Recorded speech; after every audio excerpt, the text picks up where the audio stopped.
Hello, y'all, and welcome back.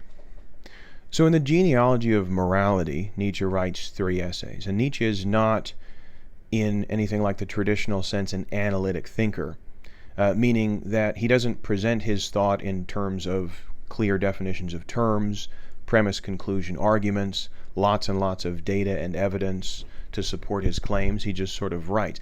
Nevertheless, the things that he claims are pretty clear, and they're pretty compelling. And very generally speaking, Nietzsche seems to paint the following picture. In the beginning of human civilization, in early human civilization, says Nietzsche, before the invention of morality, there were 2 types of people, very broadly speaking. There were nobles who ruled in societies and their slaves. Now, Nietzsche goes out of his way to emphasize that this is in all parts of the world, so not just Greek and Roman, but in North African and Northern European, Sub-Saharan African, Chinese, Japanese, South American, Native American, right? All over the world, he says you have effectively better and worse people in each society, and they separate themselves out, and the better people rule and control the worse people. And Nietzsche says the nobles in these societies have what he calls a noble value system. The noble value system begins with a single value, and that value is good. And good means, in the noble value system, like a noble. What does that mean? Well, strong, vigorous, beautiful, healthy, active, violent, perhaps cruel, proud, arrogant. Okay? This is what nobles are. You think of this powerful lion or powerful beast who is beautiful and majestic and awe-inspiring and powerful, but also incredibly violent, kills and eats and devours and doesn't feel any guilt about this at all. That would be unnatural and strange. Now, the nobles do not think about their slaves for the same reason that you do not think about a light switch. You just use it. It does what you want it to do, and then you're done with it. But on the rare occasions where they do think about their slaves, they apply to them the opposite value, the other value in their value system. They say that the slaves are bad. And bad means like a slave. Weak, poor, humble, lowly, sickly perhaps, meek, okay, servile.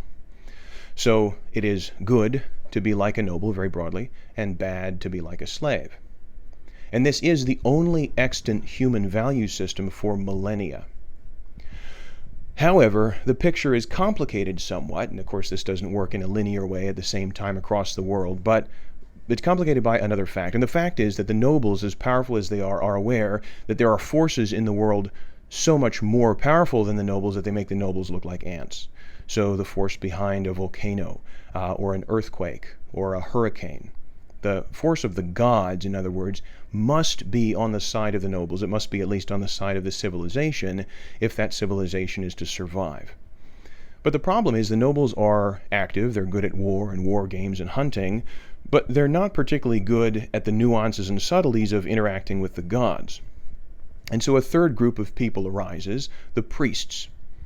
And the priests are truly a third group. They're not nobles in any way. They stay all day in the temple, so they're thin, they're pale, they get no sunlight, they're muttering prayers, they smell like death because they're slitting the throats of goats and oxen for sacrifice. They don't resemble the nobles in any way, but they are not slaves.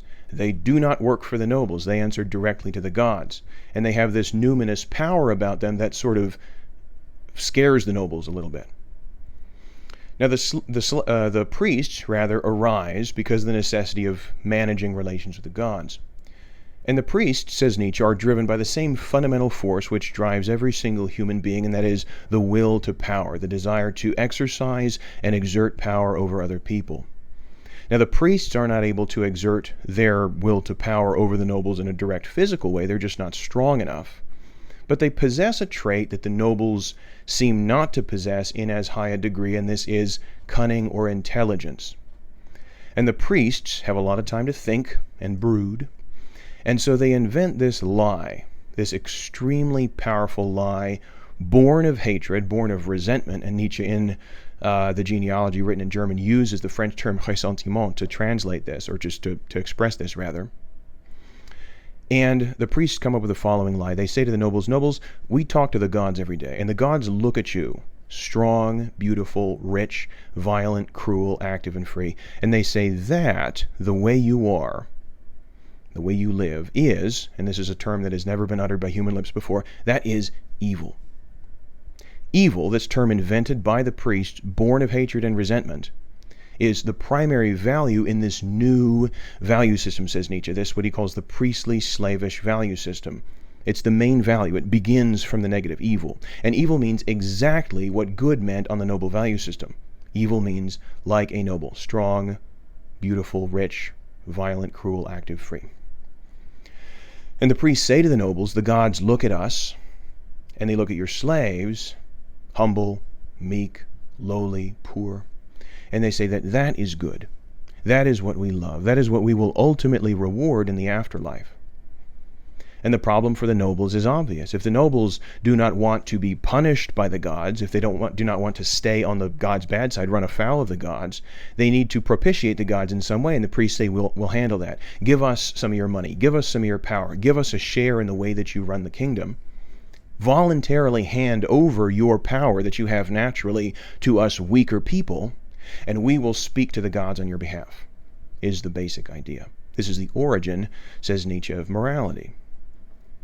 Now you say, well, why on earth would the nobles buy this lie? They can just ignore the priests and exert their power in the traditional way. And Nietzsche says this is where the historical twist comes into play, because by and large, that is what happens. By and large, the stronger do just rule. But everything is complicated, says Nietzsche, by two historical developments. First, a race of people comes, into the historical picture, and they're unusual, says Nietzsche, because every single one of them says they are a priest. They don't have the title of priest per se, but every single one of them takes upon themselves as morally incumbent duties and responsibilities which historically hitherto had been reserved for just priests. Prayer to their God, ritual sacrifice, keeping themselves sexually pure in certain ways, abstaining from certain foods that were deemed unclean. The Jews, says Nietzsche, are totally unlike any other race of people in this respect. Now, the Jews are relatively politically and militarily isolated. They never have anything like an empire. But one Jew comes along, says Nietzsche, who takes this entire Jewish perspective, this entire priestly, slavish perspective about what God hates and what God loves, and distills it down into a poison so potent and so deadly that one drop can take down an empire. And Nietzsche says, if you think I'm exaggerating this, okay, look what happens when one person preaching an extremely potent and distilled and forceful version of this priestly, slavish lie goes up against Rome, the most powerful, noble civilization in the history of the human race. Nietzsche says it's one man against the Roman Empire at the height of its strength. And Nietzsche says, you want to know who wins? Answer one question. Who is in power in Rome today? It's not Caesar, right? Nietzsche says, under the sign of the cross, sub hoc signo, this lie, with its hatred, its resentment, its revaluation of values, has triumphed. This sick, twisted morality, which makes us all weaker, says Nietzsche, has taken over the world.